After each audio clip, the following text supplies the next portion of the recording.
भी धंधा सरेआम है। शराब माफियाओं का शराब तस्करी का खुला खेल, लेकिन वे धंधा किसकी शाह में चल रहा है ये जानना शासन के लिए जरूरी नहीं लग रहा। आज परत दर परत खुलते राज कई सवालिया निशान पैदा कर रहे हैं कि आखिर एसडीएम और तहसीलदार शराब माफियाओं को पकड़ने गए, वो भी बिना बल के। देखते ही देखते वहां उन पर हमला हो जाता है। और सबसे आश्चर्य की बात तो यह है कि इसकी गाज गिरती है वह भी एक योगीधार जिले के सहायक आबकारी आयुक्त यशवंत धनुरा और इंदौर संभागीय आबकारी उपायुक्त संजय तिवारी पर।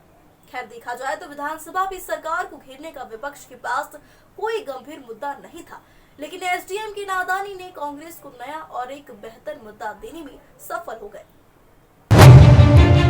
लेकिन राजधानी लाइव के तीखे सवाल मध्य प्रदेश के शासन प्रशासन से जवाब मांगती है।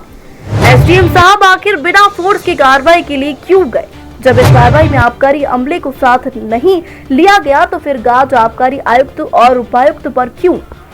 1.5 साल में अब तक एसडीएम ने शासन हित में काम नहीं किया। 1.5 साल में एक बार भी अवैध शराब और परिवहन रोकने का कार्य क्यों नहीं किया गया? तभी जुबान से तो सुनने में आया कि शराब माफियाओं से एसडीएम साहब की तालमेल अच्छी थी, तो फिर ऐसा क्यों हुआ? 11 घंटे तक रिपोर्ट लिखवाने का साहस क्यों नहीं दिखा पाए? पुलिस दिन भर बोलती रही, किंतु शाम तक रिपोर्ट अनमनी मन लिखवाई गई। और सबसे महत्वपूर्ण बात तो यह रही कि अपनी सरकारी गाड़ी से क्यों नहीं गए तथा कपड़े भी सिविल ड्रेस पहनकर क्यों गए। घटनास्थल कुक्षी तहसीलदार के कार्य क्षेत्र में आता है तो दही के नायब तहसीलदार को अपने साथ क्यों ले गए? सुनने में तो यह भी आया है कि 17 अगस्त को भी रेत दफ्तरों को रोककर वसूली की गई है। साथ ही एक शराब सिंडिकेट के साथ साठगांठ की बात भी सामने आई थी।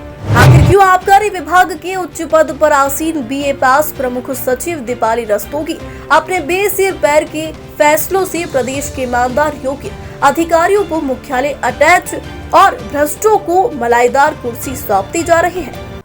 यहाँ यह बात समझना बेहद जरूरी है कि आखिर क्यों इस पूरे घटनाक्रम में जहाँ एक और सवाल एसडीएम पर उठ रहा है तो वहीं एक बात शासन सरकार और प्रमुख सचिव दीपाली रस्तोगी से पूछी जाना चाहिए कि आखिर क्यों आबकारी के ईमानदार अधिकारियों की चढ़ाई गई बलि आखिर क्यों?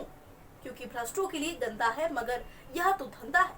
खैर, राजधानी लाइव जल्द ही इस पूरे मामले पर एक बड़ा खुलासा करेगी और गंदे धंधे का परत दर परत खुलासा करती रहेगी।